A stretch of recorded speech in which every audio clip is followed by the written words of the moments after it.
Greek భాషలోనికి తర్జుమా చేయించాలని ఆయనకు ఒక ఆశ కలిగిందనమాట. కాబట్టి ఆయన ఏం చేస్తాడంటే కొంతమంది పెద్దలను పిలిచి అలెగ్జాండ్రియా పట్టణం ఆ పట్టణంలో ఉన్న లైబ్రరీలో ఆయన ఈ ఆలోచన ఆయనకి కలిగినప్పుడు డెమిట్రిషియస్ అనే ఒక వ్యక్తి ఆ లైబ్రరీకి హెడ్గా ఉంటాడనమాట.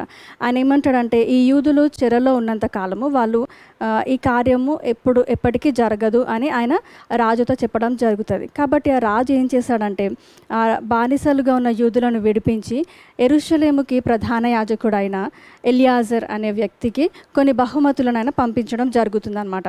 ఎలియాజర్ అనే ప్రధాన యాజకుడికి కొన్ని బహుమతులను ఈయన పంపించడం జరుగుతుంది. ఆ ప్రధాన యాజకుడు అందుకు బాగా సంతోషించి ఆయన ఏం చేస్తాడంటే ఒక్కొక్క గోత్రం నుండి 6 గొప్ప పండితులను ఆయన పోగు చేసి వారిని అలెగ్జాండ్రియాకి పంపించడం జరుగుతుంది. గోత్రానికి 6 అన్నమాట.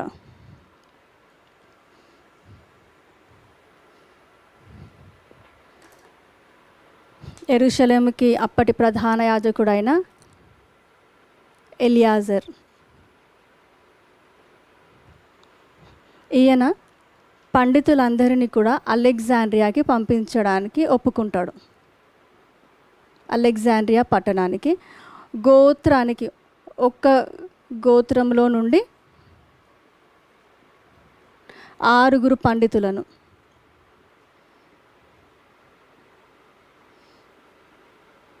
ఒక్కో గోత్రం నుండి 6 పండితులు, సో 12 గోత్రాల నుండి 72 మంది పండితులను ఆయన పంపించడం జరుగుతుందన్నమాట.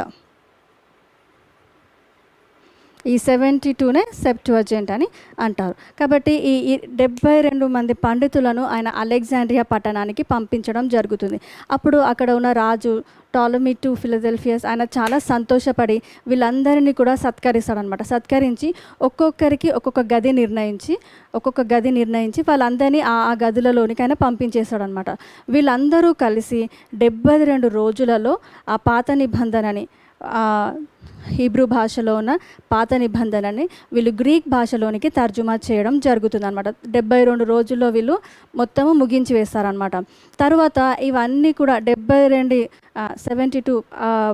ప్రతులు ఉంటాయి కదా, ఒక్కొక్కరు రాసింది. ఆ 72 బుక్స్ అన్నిటిని కూడా వాళ్ళు చూసినప్పుడు, తర్జుమాలన్నిటిని వాళ్ళు చదివినప్పుడు ఆల్మోస్ట్ అన్నీ కూడా ఒకే భావముతో కూడుకొని ఉండేయన్నమాట. తర్జుమా అంతా కూడా ఒకే రీతిగా ఉండేనంట.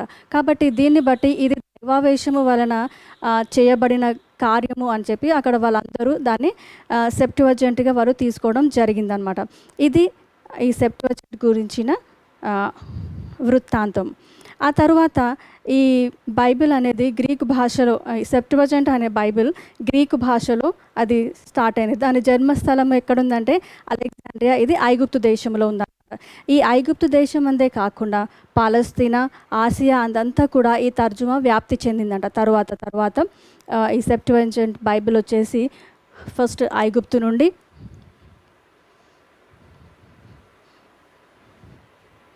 పాలస్తీనా, ఆ తర్వాత ఆసియా ఖండములన్నిటిని కూడా అది వ్యాప్తి చెందిందనమాట. ఫస్ట్ వచ్చేసి దీని సెప్టువజెంట్ యొక్క జన్మస్థానం ఏదంటే ఐగుప్తు. ఆ తర్వాత ఇది పాలస్తీనా, తర్వాత ఆసియా. ఈ దేశాలంతటా కూడా ఇది వ్యాప్తి చెందడం మొదలైంది. ఈ హీబ్రూ భాష అనేది ఓన్లీ కొంతమందికే తెలుసు. చెప్పాను కదా, రబ్బీలకు, లేఖికులకు మాత్రమే ఇది అర్థమయ్యేది. కానీ ఇతర ప్రజలకు అది అర్థమయ్యేది కాదనమాట.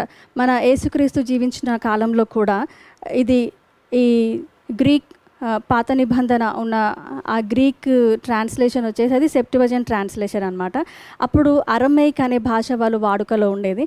అయితే ఆ తర్వాత మెల్లమెల్లగా ఈ సెప్టువజెంట్ అనేది ట్రాన్స్లేషన్ స్టార్ట్ అయిపోయిందనమాట. క్రైస్తవులందరూ కూడా ఎక్కువగా వాడిన భాష ఏదంటే గ్రీక్. యూదులే కాదు, ఈ గ్రీక్ని అర్థం చేసుకునే వాళ్ళు ఎవరు అంటే హెలెనీయులు కూడా గ్రీక్ వాళ్ళకి అర్థమయ్యేది. హెలెనీయులు అని అంటే ఎవరు అంటే యూదేతరులను, గ్రీక్లో మాట్లాడే యూదేతర ప్రజలను హెలెనీయులు అని పిలిచేవారు. యూదులు అదే రీతిగా హెలెనీయులు కూడా గ్రీకు భాషను వాళ్ళు అర్థము చేసుకునే వాళ్ళు అనమాట. ఆ టైంలో యూదులు, హెలెనీయులు. కాబట్టి వీరందరి కొరకని చెప్పేసి ఈ ట్రాన్స్లేషన్ అనేది జరగడం జరిగింది. ఆ తర్వాత క్రైస్తవ్యము యేసుక్రీస్తు ఆయన పునరుత్థానము తర్వాత శిష్యుల ద్వారా అది వ్యాప్తి చెందడం మొదలైంది. అయితే ఈ క్రైస్తవులు కూడా ఈ సెప్టువజెంట్ భాషాంతరాన్ని వాళ్ళు బైబిల్ గ్రంథంగా వాళ్ళు వాడేవాళ్ళు. అయితే ఈ గ్రీకు భాషలో వాడబడిన ఈ సెప్టువజెంట్లోని శిష్యులందరూ కూడా వాళ్ళు యేసుక్రీస్తును గూర్చిన ప్రవచనాలను హీబ్రూ భాషలో నుండి కాకుండా సెప్టువజెంట్ ట్రాన్స్లేషన్ నుండే వాళ్ళు తీసుకోవడం జరిగిందనమాట. హీబ్రూ నుండి వాళ్ళు తీసుకోలేదు, సెప్టువజెంట్ ట్రాన్స్లేషన్ నుండే వాళ్ళు ప్రవచనాలన్నిటిని ఎత్తి రాసేవాళ్ళు అనమాట. ఈ రకంగా క్రైస్తవులు కూడా ఈ సెప్టువజెంట్ని వాళ్ళు వాడడము, ఈ గ్రీక్ భాషలో ఉన్న సెప్టువజెంట్ని వాళ్ళు వాళ్ళ బైబిల్ గ్రంథముగా ఎంచడం జరిగినప్పుడు ఈ యూదులకు ఇది నచ్చదనమాట. యూదులకు క్రైస్తవులకు అక్కడ ఒక వివాదం వచ్చింది. కాబట్టి యూదులు ఏం చేశారంటే వాళ్ళు మళ్ళీ హీబ్రూ భాషలో ఉన్న బైబిల్ని, పాత నిబంధనని వాళ్ళు మళ్ళీ గ్రీక్లోకి ట్రాన్స్లేట్ చేసుకుంటారు అనమాట. తర్వాత ట్రాన్స్లేట్ చేసుకుంటారు. 2వ శతాబ్దంలో తయారు చేయబడిన ట్రాన్స్లేషన్ వచ్చేసి అక్విలా, థియోడోషియస్ మరియు సిమెకస్ అనే భాషాంతరాలు. 2వ శతాబ్దంలో తిరిగి ట్రాన్స్లేట్ చేయబడినవి ఏవి అని అంటే అక్విలా ఒకటి,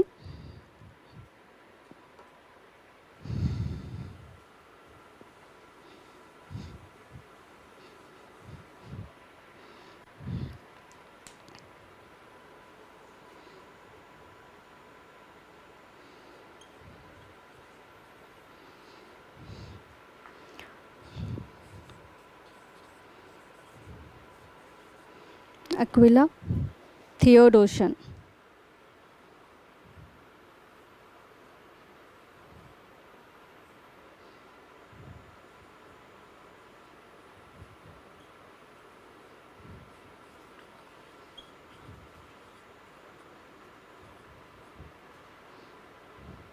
సిమెకస్.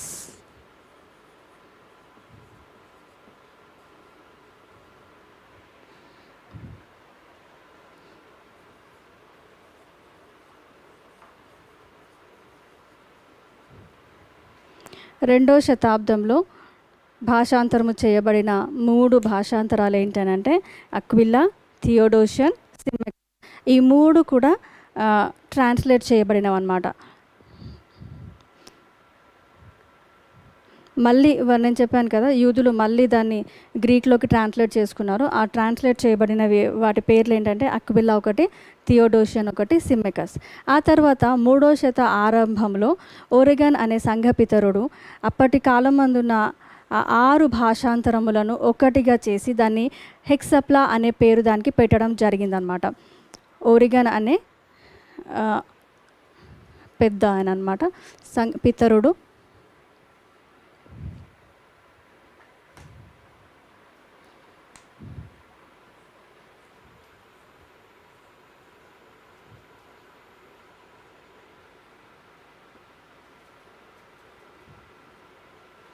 ఈయన 6 భాషాంతరాలను కలిపి హెక్సప్లా అనే పేరు పెట్టడం జరిగింది.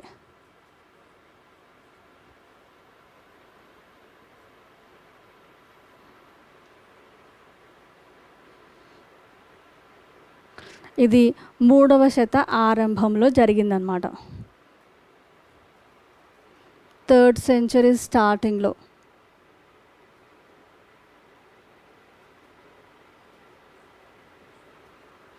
ఓరెగన్ అనే సంఘపితరుడు, పేట్రియాక్ అని అంటారు. సంఘపితరుడు అంటే పేట్రియాక్.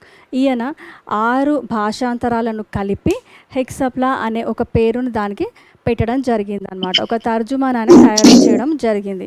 ఇది మొత్తం కూడా సెప్టువజెంట్, దాని తర్వాత ఉన్న ట్రాన్స్లేషన్స్. నిన్న మనం చదువుకున్న మొదటిది క్రీస్తు పూర్వం జరపబడిన ట్రాన్స్లేషన్ వచ్చేసి సెప్టువజెంట్. సెప్టువజెంట్ అని అంటే 70. ఎందుకు 70 అంటే 70 ఒక్కొక్క గోత్రం నుండి ఆరుగురు పండితులను తీసుకొని 12 గోత్రాలైన 72 మంది వాళ్ళందరినీ పండితులను ఒక దగ్గరకు చేర్చి వారి ద్వారా హీబ్రూ భాషలో ఈ పాత నిబంధనని గ్రీకు భాషలోనికి తర్జుమా చేయించబడింది. కాబట్టి దాన్ని 70 అనే మాటను బట్టి దాన్ని సెప్టువజెంట్ అనే పేరు దానికి ఇవ్వడం జరిగింది. ఈ సెప్టువజింటే ప్రస్తుతము అన్ని బైబిల్ భాషాంతరాల తర్జుమాలకి ఎక్కువగా వాడబడేది ఏంటి అంటే సెప్టువజింటే. ఓకే, ఇదంతా కూడా సెప్టువజింట్ గురించి. తరువాత పాత కొత్త నిబంధనలు, వీటి యొక్క ట్రాన్స్లేషన్స్ మనము చూద్దాం. అందరు రాసుకుంటున్నారా? అక్క స్క్రీన్ పైన ఏం కనబడలేక ఆ బోర్డు పైన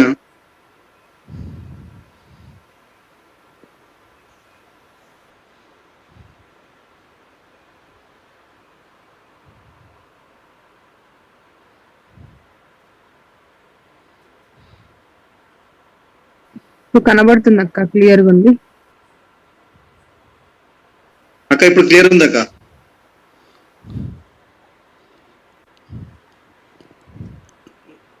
ఇక్కడ వరకు అందరికీ క్లియర్ కదా? నేను ఎరేజ్ చేసేస్తున్నాను. నెక్స్ట్ టాపిక్లోకి మనం వెళ్ళిపోదాము.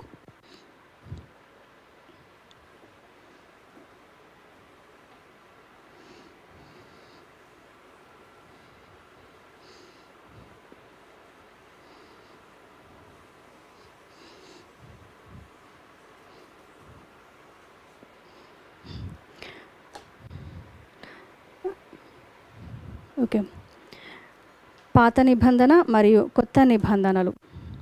కొత్త నిబంధన పుస్తకాలు అనేవి మొదటగా గ్రీక్ భాషలోనే రాయబడ్డాయి. ఎందుకంటే అప్పటికే ప్రజలందరూ కూడా గ్రీక్ భాషలో మాట్లాడడము, గ్రీక్ని ఎక్కువ వాడుతున్నారు కాబట్టి గ్రీక్లోనే రాయడం జరిగింది. అయితే క్రైస్తవ్యము పెంతెకోస్తు దినము తరువాత బహుగా వృద్ధి చెంది ఉండేను. పెంతెకోస్తు దినము తర్వాతనే క్రిస్టియానిటీ అనేది బాగా స్ప్రెడ్ అవ్వడం అనేది జరిగింది.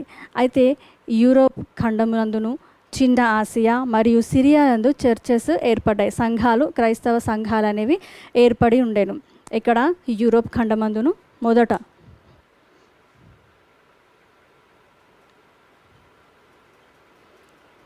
యూరప్, చిన్న Asia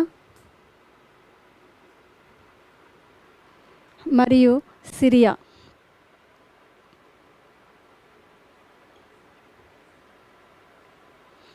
European continent, Asia and Syria. So ఈ ఈ ఈ మూడు దేశముల యందును క్రైస్తవ సంఘములు అనేవి ఏర్పడి ఉండేను, చర్చెస్ అనేవి ఏర్పడ్డాయి. ఆ తరువాత యెరూషలేము, కైసరయ, అంతియోకయ, రోమా పట్టణాలలో కూడా చర్చెస్ అనేవి స్టార్ట్ అయినాయి. చర్చెస్ ఉన్నాయన్నమాట. ఇక్కడ జెరూసలేం, సిజేరియా, కైసరయ, రోమా పట్టణము మరియు అంతియోకయ.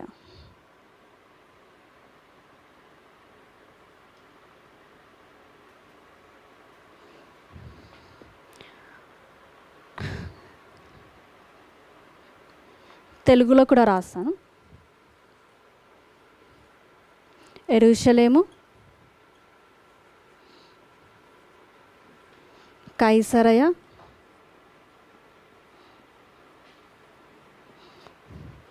రోమా,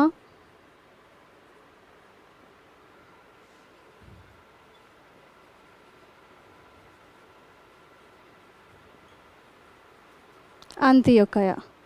ఈ ప్రదేశాలలో కూడా, ఈ పట్టణాలలో కూడా క్రైస్తవ సంఘములు అనేవి ఉన్నాయి, చర్చెస్ అనేవి ఉన్నాయి. ఆ తరువాత ఫిలిప్పి, తెస్సలోనిక,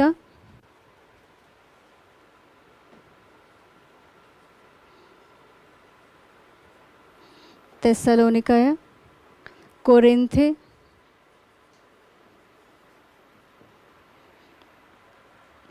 ఈ పట్టణాలలో కూడా క్రైస్తవ సంఘాలు అనేవి ఏర్పడడం మొదలయ్యాయి. కాబట్టి ఈ అన్ని ప్రదేశాలలో కూడా, ఈ అన్ని పట్టణాలలో కూడా ప్రజలందరూ ఒకే భాష, అంటే గ్రీక్ ఒకటే మాట్లాడతారు అని చెప్పడానికి లేదు.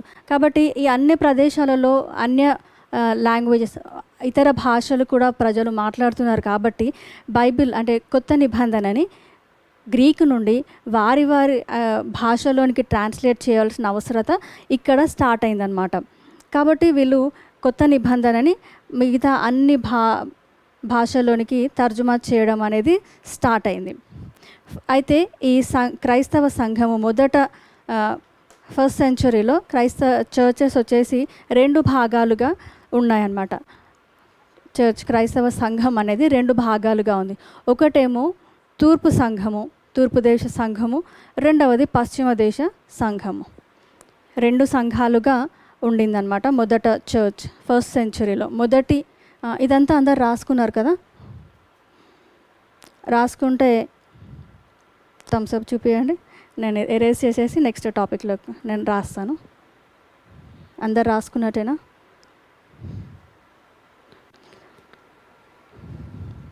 ఓకే.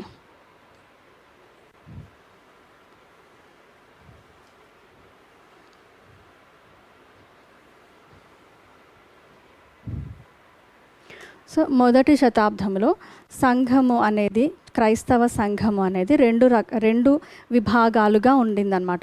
ఒకటేమో తూర్పు దేశ సంఘాలు అంటే eastern churches.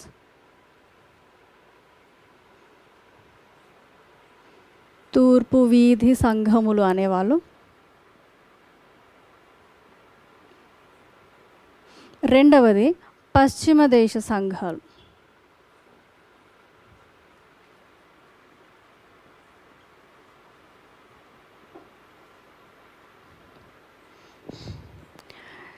Eastern church and western churches. అయితే ఈ తూర్పు వీధి సంఘము అనేది వీళ్ళు వాడే భాష ఏదంటే సిరియక్ భాష.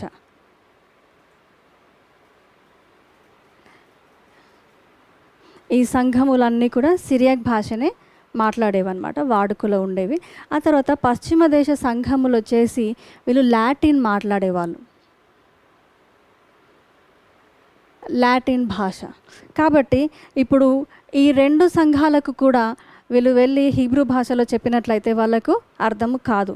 కాబట్టి వీళ్ళందరి నిమిత్తము దాన్ని మళ్ళీ ట్రాన్స్లేట్ చేయడం అనేది స్టార్ట్ అయిందనమాట. కాబట్టి ఫస్ట్ వచ్చేసి సిరియక్ భాషలోనికి ట్రాన్స్లేట్ చేయడం జరిగింది. మనం నిన్న చదువుకున్నాం కదా, ఫస్ట్ సెంచరీలో సిరియక్ భాషలోనికి, తర్వాత లాటిన్ భాషలోనికి ట్రాన్స్లేషన్స్ అనేవి స్టార్ట్ అయినాయని మనం చదువుకున్నాం. కాబట్టి ఇప్పుడు సిరియక్ భాష, ఈ సిరియక్ భాషని ఎక్కడెక్కడ మాట్లాడేవాళ్ళు అని అంటే పాలస్తీనాకి ఈశాన్యమున ఉన్న దేశాలు, పాలస్తీనాకు ఈశాన్యమున అంటే ఈస్టర్న్ సైడ్ ఉన్న ఆ దేశాలలో సిరియక్ భాషను మాట్లాడేవాళ్ళు. అవేమేమి దేశాలు అని అంటే సిరియా, మెసొపొటేమియా దేశాలలో వీళ్ళు సిరియక్ భాషను మాట్లాడేవాళ్ళు. కాబట్టి ఆ క్రైస్తవుల కొరకు సిరియక్ భాషలోనికి ట్రాన్స్లేట్ చేయడం అనేది జరిగింది. కొత్త నిబంధనను వాళ్ళ అవసరాల నిమిత్తం, వారి అక్కరల నిమిత్తము సిరియక్ భాషలోనికి ట్రాన్స్లేట్ చేయడం స్టార్ట్ అయిందనమాట. సో ఫస్ట్ వచ్చేసి పాత సిరియక్ తర్జుమా. ఈ సిరియక్ తర్జుమా అనే 2 రకాలుగా ఉంది. పాత సిరియక్ తర్జుమా ఒకటి, సిరియక్ తర్జుమా ఒకటి. సో ఫస్ట్ వచ్చేసి మనము పాత సిరియక్ తర్జుమాని మనం చూద్దాం. ఇంగ్లీష్లో దీన్ని సిరియక్ వర్షన్స్ అని అంటారు.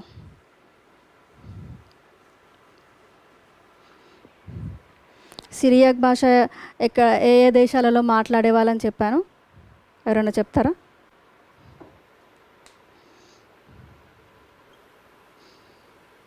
Syria, eastern side of Palestine. Okay, very good. దేశాలు వచ్చేసి సిరియా, మెసొపొటేమియా. ఈ దేశాలలో వాళ్ళు సిరియా భాష మాట్లాడేవాళ్ళు. ఫస్ట్ వచ్చేసి పాత సిరియక్ తర్జుమా.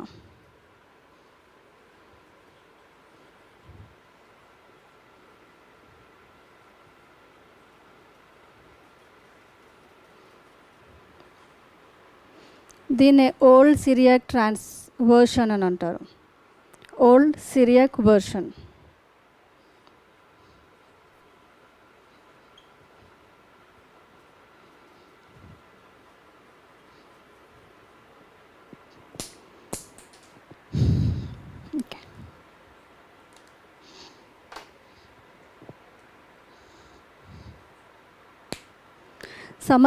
సమరయల గ్రంథము గ్రీక్ తర్జుమా అయిన సెప్టువజెంట్ ఉన్న సమయానికంటే ముందే ఉంది అని మనం నిన్న చదువుకున్నాం. కాకపోతే అవి యూదుల గ్రీక్ తర్జుమా కానీ సమరయుల గ్రంథము కానీ అవి పాత నిబంధనకు మాత్రమే చెందినవి, కొత్త నిబంధనకు చెందినవి కావు. ఇందాకనే మనం చదువుకున్నాం. కాబట్టి ఇటువంటి ఈ పురాతన సిరియాక్ తర్జుమా గల వ్రాతప్రతులను ఒకదాన్ని 1892లో సినాయి పర్వతము దగ్గర ఇద్దరు ఇంగ్లాండ్ స్త్రీలు కనుగొన్నారనమాట. ఈ పురాతనమైన సిరియాక్ తర్జుమా గల వ్రాతప్రతిని, పురాతనమైన సిరియాక్ వ్రాతప్రతి గల ఈ తర్జుమా గల వ్రాతప్రతిని ఇద్దరు ఇంగ్లాండ్ చెందిన సిస్టర్స్ వాళ్ళు కనుగొనడం జరిగిందనమాట. వాళ్ళిద్దరు అక్క చెల్లెలు. వాళ్ళ పేర్లు వచ్చేసి ఆగ్నెస్ స్మిత్ లివిస్ అని ఒక ఆమె, రెండో ఆమె మార్గరెట్ డన్లప్ గిబ్సన్ అని. వీళ్ళిద్దరూ కూడా వాళ్ళు ఒకసారి వాళ్ళు ఈజిప్ట్ వెళ్ళినప్పుడు వాళ్ళకి అక్కడ ఇవి దొరుకుతాయి అన్నమాట. వాళ్ళు ఏం చేస్తారంటే అవి ఫొటోస్ తీసుకొని వాళ్ళు ఆక్స్ఫర్డ్ వాళ్ళ నగరానికి, కేంబ్రిడ్జ్ నగరానికి వాళ్ళు తీసుకొని వెళ్తారన్నమాట. అక్కడికి వెళ్ళిన తర్వాత వాళ్ళు అవన్నీ చూసినప్పుడు అవి పండితులు వాటిని ఏమని అంటారంటే ఇవి పాలింసెప్ట్స్గా వాళ్ళు వాటిని గుర్తిస్తారనమాట. ఆ పాలింసెప్ట్స్ని చూసి ఇవి సిరియాక్ తర్జుమా గల వ్రాతప్రతి అని పండితులు నిర్ధారణ చేయడం జరిగిందనమాట. ఈ పాలింసెప్ట్స్లో సువార్తలో భాగాలు ఉన్నాయి. ఇది చాలా ప్రశస్తమైనది. ఇది ఇంకా సీనాయి పర్వతము దగ్గర ఉన్న ఆ మొనాస్ట్రీ ఉందని చెప్పాను కదా, ఆ మొనాస్ట్రీలో ఇప్పటికీ కూడా మనకి అవైలబుల్గా ఉంది. ఈ సిరియాక్ తర్జుమా గల వ్రాతప్రతులు ఏ సంవత్సరంలో దొరికాయి అని అంటే 1892లో సీనాయి పర్వతము దగ్గర. మనం ఫస్ట్ సీనాయి పర్వతము దగ్గర దేని గురించి చదువుకున్నాం? సీనాయి పర్వతం దగ్గర దొరికిన ఫస్ట్ వ్రాతప్రతి ఏంటి అని అంటే ఎవరైనా చెప్తారా?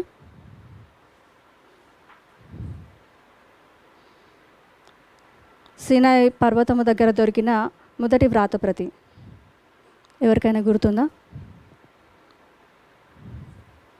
ఓకే, ఫస్ట్ వ్రాతప్రతి వచ్చేసి సీనాయి వ్రాతప్రతి.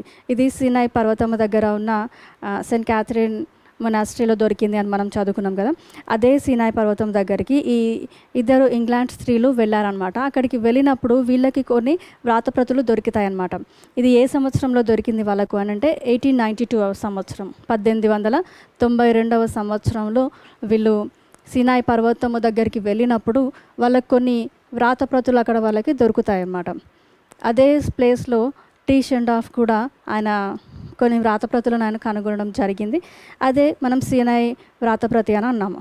ఓకే, 1892లో 1892 సంవత్సరంలో ఇద్దరు ఇంగ్లాండ్ స్త్రీలకు దొరికిందనమాట.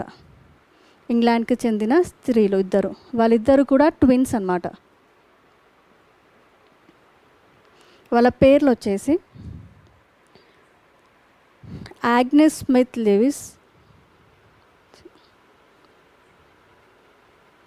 Agnes Smith Lewis. రెండవ స్త్రీ పేరు మార్గరెట్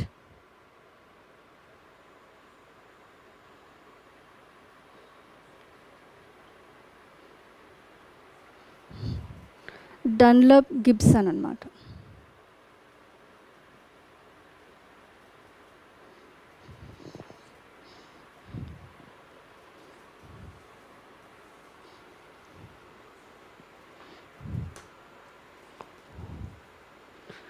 తెలుగులో లూయిస్ స్మిత్ మరియు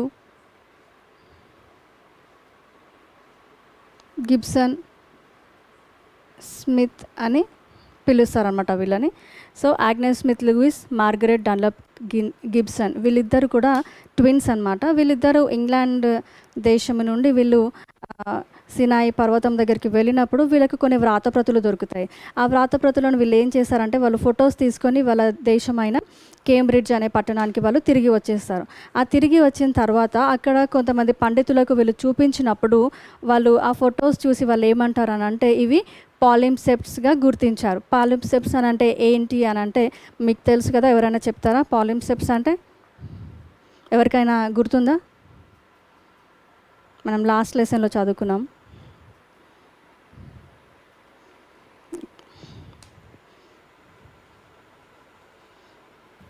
Reusable manuscripts. ఓకే, అసలు ఇవేంటి? పాత వాటిని ఎరేస్ చేసి శుభ్రం చేసి మళ్ళీ దాన్ని రీయూజ్ చేసి దాని మీద రాసే రాత. Very good. పాలింసెప్ట్స్ అంటే ఆల్రెడీ వెల్యూమ్ అనే ఆ పేపర్ పైన ముందు రాసిన వాటిని ఎరేస్ చేసి వాటిపైన మళ్ళీ నెక్స్ట్ రాసిన వాటిని పాలింసెప్ట్స్ అని అంటారు. వెరీ గుడ్ అభినయ. అయితే ఈ పాలింసెప్ట్స్ ఇవన్నీ కూడా వాళ్ళు తీసుకొచ్చిన ఆ ఫొటోస్, ఆ వ్రాతప్రతులు వచ్చేసి పాలింసెప్ట్స్గా అక్కడ ఉన్న పండితుల వాళ్ళు గుర్తించడం జరిగింది. అయితే అదే పాత సిరియాక్ తర్జుమా గల వ్రాతప్రతి అని వాళ్ళు దాన్ని ఐడెంటిఫై చేయడం జరిగింది. ఇది ఏ సంవత్సరం అంటే 1892 సంవత్సరంలో ఇది జరిగింది. అయితే ఇందులో ఏ భాగాలు ఉన్నాయి అంటే ఇందులో న్యూ టెస్ట్మెంట్లోని సువార్తలోని భాగాలు మాత్రమే ఇందులో ఉన్నాయన్నమాట. ఇది చాలా ప్రశస్తమైనది అని చెప్తారు. ఇది ఇంకా ఇప్పుడు మనకి ఎక్కడ దొరుకుతుంది అంటే ఇంకా కూడా ఇది సెయింట్ క్యాథరిన్స్ మొనాస్ట్రీ అని చెప్పాను కదా, సినాయి పర్వతము దగ్గర ఉన్న ఆ మొనాస్ట్రీలో ఇప్పటికీ అవి భద్రపరచబడి ఉన్నాయన్నమాట. పాత సిరియాక్ వర్షన్స్, పాత సిరియాక్ తర్జుమాలు మనం చూడాలని అనుకుంటే అక్కడికి వెళ్తే మనం తప్పకుండా వాటిని చూడవచ్చు. ఇది పాత సిరియాక్ తర్జుమా. రెండవది సిరియాక్ తర్జుమా. దీన్ని పెషిటా అని కూడా అంటారు.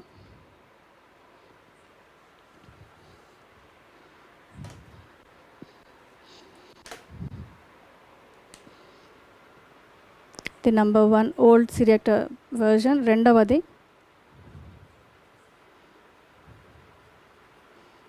సిరియాక్ తర్జుమా. కనబడుతుందా? ఇంకొంచెం పెద్దగా రాయమంటారా? ఓకే. దీన్ని సిరియాక్ వర్షన్ ఆర్ పెషిటా అని కూడా అంటారు.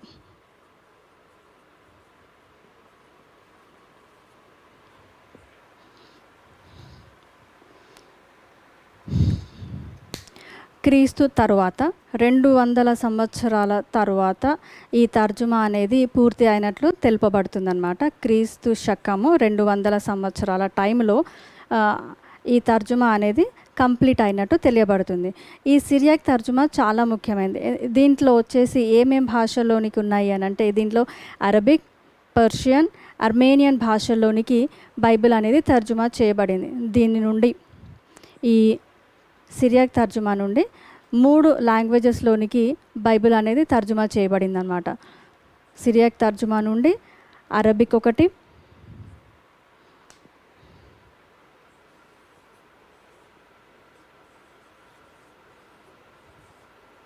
అరబిక్, పర్షియన్,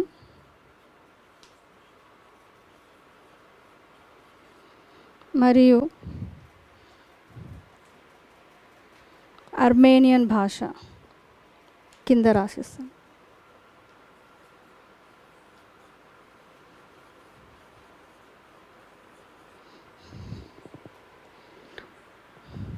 ఇంగ్లీష్లో మీరు రాసేసుకుంటారు కదా, ఇంగ్లీష్ కూడా రాయమంటారా? అరబిక్, పర్షియన్ అండ్ అర్మేనియన్ భాషల్లోనికి ఈ సిరియాక్ తర్జుమా నుండి మళ్ళీ బైబిల్ని ట్రాన్స్లేట్ చేయడం జరిగింది. ఇందులో ఏమేం భాగాలు ఉన్నాయి? ఈ సిరియాక్ తర్జుమాలో మనకి ఏమేం పార్ట్స్ ఉన్నాయి అని అంటే కొన్ని ఎక్సెప్షన్స్ ఉన్నాయన్నమాట. అంటే యోహాను రాసిన పత్రిక 1, 2, మొదటి 2 యోహాను పత్రికలు మరియు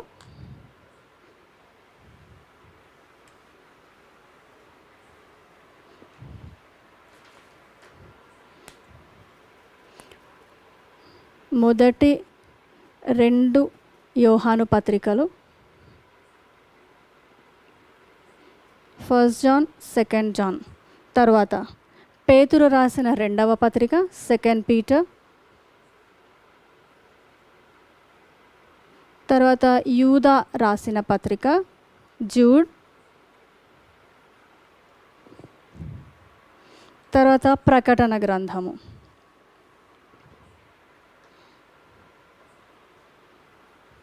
revolution. 1 John, 2 John 1, second Peter, Jude, revolution, the revolution అని అంటారు. సో ఇవి తప్ప మిగతా కొత్త నిబంధనలోని పుస్తకాలన్నీ కూడా ఈ సిరియాక్ తర్జుమాలో మనకు ఉన్నాయి. ఈ 5 బుక్స్ మాత్రమే సిరియాక్ తర్జుమాలో లేవు. ఇవి తప్ప మిగతా అన్నీ కూడా ఇందులో ఉన్నాయన్నమాట. అయితే ఈ సిరియాక్ తర్జుమా అనేది కేవలము అక్షరానుసారమైన తర్జుమా. అంటే మనం లాస్ట్ లెసన్ అంటే 2 లెసన్స్ బ్యాక్ మనం ఏం చదువుకున్నామంటే అప్పుడున్న ప్రజలు వాళ్ళకి జస్ట్ ట్రాన్స్లేట్ చేసి ఆ భాషను లేదా భావమును మాత్రమే వాళ్ళకి అర్థమయ్యే రీతిగా ట్రాన్స్లేట్ చేశారు. అక్కడున్న ప్రధాన యాజకులు లేదా రబ్బీలు అనే వాళ్ళు వాటిని వాళ్ళకి అర్థమయ్యే రీతిగా ట్రాన్స్లేట్ చేసి చెప్పడం జరిగింది అని అన్నాను. అవి ఏమంటారు వాటిని? తాత్పర్యం. అర్థం కాలేదు. తాత్పర్యం చెప్పే. ఓకే తాత్పర్యమే, కానీ వాటికి ఒక నేమ్ చెప్పినాను కదా నేను. కొన్ని బుక్స్ అని మనం చదువుకున్నాం. టార్గం గుర్తొచ్చిందా? టార్గంలోని ఇవన్నీ మనం చదువుకున్నాం కదా. ఈ టార్గమ్స్ అక్షరానుసారమైన తర్జుమా అనమాట. వాటిని ప్రజలు మాట్లాడే నార్మల్ భాషలోనికి తర్జుమా చేయబడిన ఆ భాషనే దాన్నే వీళ్ళు ట్రాన్స్లేట్ చేయడం జరిగిందనమాట. యాజ్ ఇట్ ఈజ్ అక్కడ ఉన్నట్లుగా వాళ్ళు కాకుండా ప్రజలకు అర్థమయ్యే రీతిగా ఈ సిరియాక్ తర్జుమాని వాళ్ళు ట్రాన్స్లేట్ చేయడం జరిగిందనమాట. ఇది సిరియాక్ తర్జుమాన్ గురించి, సిరియాక్ భాషలోనికి తర్జుమా చేయబడిన కొత్త నిబంధనను గూర్చిన విషయాలు. ఇదంతా కూడా పాత సిరియాక్ తర్జుమా. తరువాత మూడవది కాప్టిక్ తర్జుమాలో అని అంటారు.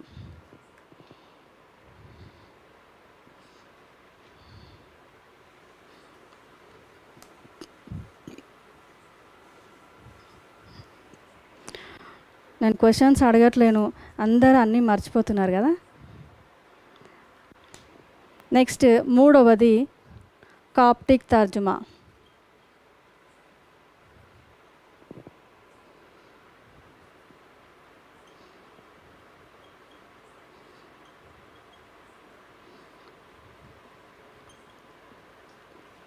కాప్టిక్ వర్షన్ అని అంటారు. మూడవది కాప్టిక్ తర్జుమా. అసలు ఈ కాప్టిక్ తర్జుమా అంటే ఏంటి అంటే గ్రీక్ అక్షరాలతో రాసిన ఐగుప్తు భాషను కాప్టిక్ భాష అని అంటారు. ఇప్పుడు చాలామందికి తెలుగు రాదు, తెలుగు చదవడం రాదు. అప్పుడు ఏం చేస్తారు? ఇంగ్లీష్లో ఈ తెలుగు వర్డ్స్ అన్నిటిని టైప్ చేసుకొని దాన్ని చదువుతారు కదా.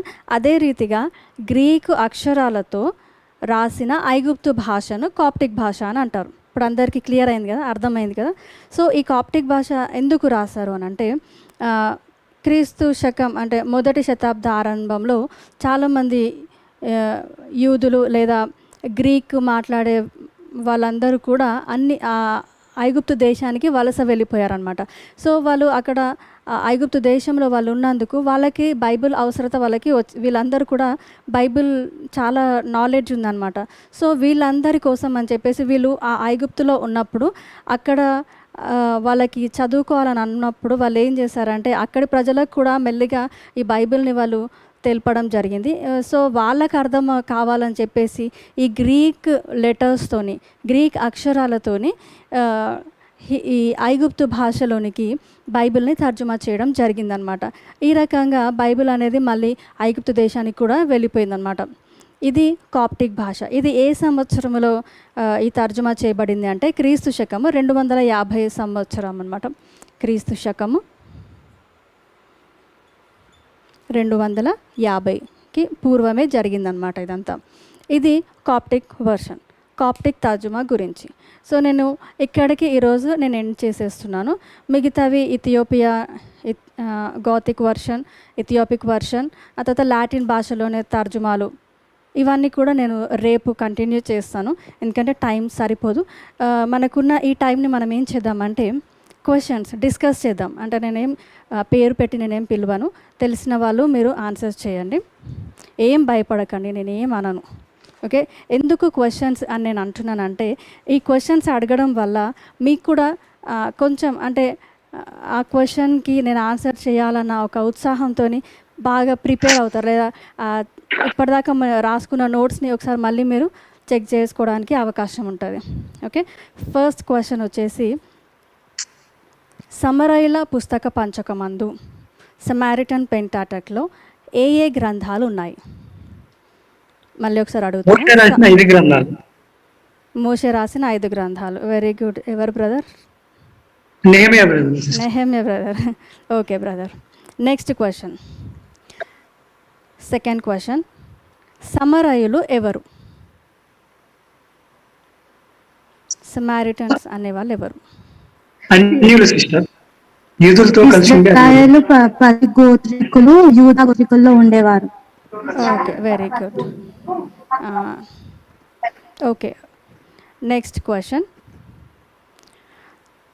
హెబ్రీ భాష యందు గల పాత నిబంధనను గ్రీకు భాషలోనికి ఎప్పుడు అనువదించారు? దాని పేరేమిటి?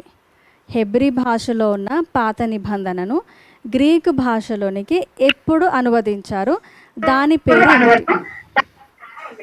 Septuagint translation BC 3rd century Alexandria టైంలో. Very good.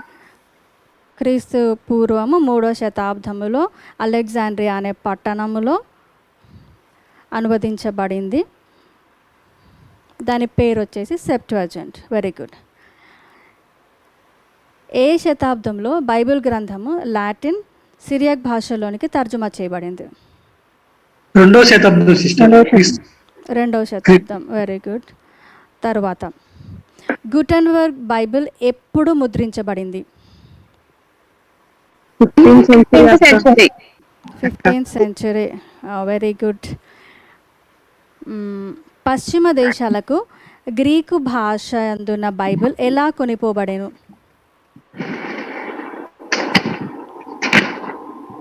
పశ్చిమ దేశాలకు గ్రీకు భాషలో ఉన్న బైబిల్ ఎలా కొనిపోబడెను?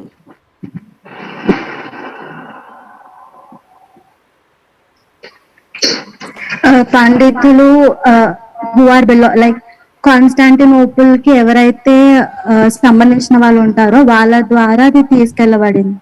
Very good. కాన్స్టాంటినోపుల్లో ఉన్న పండితులందరినీ అక్కడ నుండి తరిమివేయడం వల్ల వీళ్ళు వెళ్ళేటప్పుడు ఈ బైబిల్ని వాళ్ళు అన్ని ప్రదేశాలకు కూడా వాళ్ళు స్ప్రెడ్ చేయడం జరిగింది, పశ్చిమ దేశాలకు. Very good. తరువాత క్వశ్చన్, ఇంగ్లీష్ భాషలోనికి కొత్త నిబంధనను ఎవరు ఎప్పుడు ప్రచురించారు? ఇంగ్లీష్ భాషలోకి కొత్త నిబంధనను ఎవరు ఎప్పుడు ప్రచురించారు? William Tyndale in the year 1526 లో. 1526. Very good. Okay, next question, German భాషలోనికి కొత్త నిబంధనను ఎవరు ఎప్పుడు ప్రచురించారు? Martin Luther 1522. 1522 Martin Luther. Okay, very good. ఆజ్ఞాపూర్వకముగా బైబిల్ ఎప్పుడు వెలువడెను? 1611 AD. 1611. Okay, very good. English సవరణ బైబిల్ ఎప్పుడు వెలువడెను? 1881 to 1885. ఓకే. సెప్ట్వజింట్ అనగా అర్థం ఏంటి? 70 మంది పండితులు ఒక దగ్గర కూర్చొని అది రాయడం, సవరించిన దాన్ని బట్టి వాళ్ళు ఒకటే మీనింగ్ వస్తుంది కాబట్టి అది దైవ ప్రేరిత బట్టి రాశారు అన్న నిర్ధారణకి వాళ్ళు వస్తారు. ఓకే, అంటే సెప్ట్వజింట్ అనే మాటకి 70 అని అర్థం. ఓకే, దాని గురించి ఎక్స్ప్లెనేషన్ అన్నప్పుడు మనం ఇదంతా చెప్తే సరిపోతుంది. ఓకే, నెక్స్ట్, ఇది ఎప్పుడు తర్జుమా చేయబడింది? సెప్ట్వజింట్ అనేది ఎప్పుడు తర్జుమా చేయబడింది?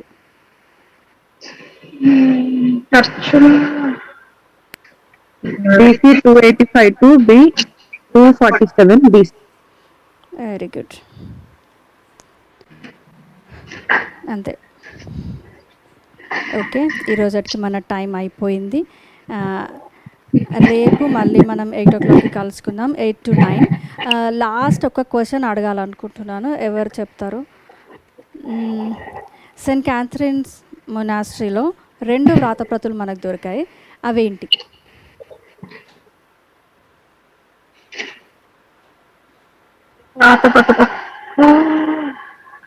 సెయింట్ క్యాథరిన్స్ మొనాస్ట్రీ సినాయి పర్వతం దగ్గర మనకు 2 వ్రాతప్రతులు దొరికాయి, అవేమేంటివి?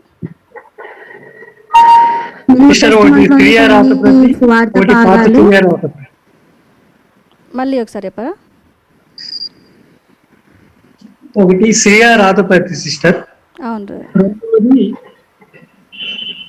పాత సిరియా రాతప్రతి. సినాయి వ్రాతప్రతి, రెండవది పాత సిరియాక్ పాత వ్రాతప్రతి. Syria. Okay, very good brother, thank you. అందరు చాలా అటెంటివ్గా ఉన్నారు, నాకంటే ఫస్ట్ ఆన్సర్స్ చెప్పేశారు.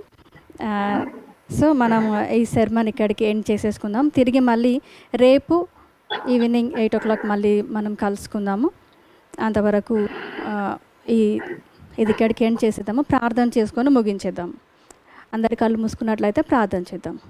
పరిశుద్ధుడా, మహోన్నతుడా, కనికరం గల దేవా, నీకు వందనాలు చెల్లిస్తున్నాను తండ్రి. ఈ బైబిల్ స్టడీ ద్వారా ప్రభా మేము క్రొత్త విషయాలను మేము తెలుసుకొనుటకు ప్రభా మీరిచ్చిన ఈ సమయముకై, ఈ జ్ఞానముకై మీకు వందనాలు చెల్లిస్తున్నాను తండ్రి. ఈ బైబిల్ స్టడీ ముగించే లోపు ప్రభా మేమందరము కూడా ప్రభా ఇది అటెండ్ అవుతున్న ప్రతి ఒక్కరు, ఇది నేర్చుకుంటున్న ప్రతి ఒక్కరు కూడా ప్రభా ఇంకను గొప్ప జ్ఞానముతో నింపబడి తండ్రి వారు కూడా ప్రభా అనేకులకు తండ్రి ఈ బైబిల్ గ్రంథమును గురించి ప్రభా ఇంట్రడ్యూస్ చేయనట్లు ప్రభా మీరు మాకు సహాయము దయచేయమని యేసు పరిశుద్ధ నామంలో ప్రార్థించి వేడుకుంటున్నాను తండ్రి.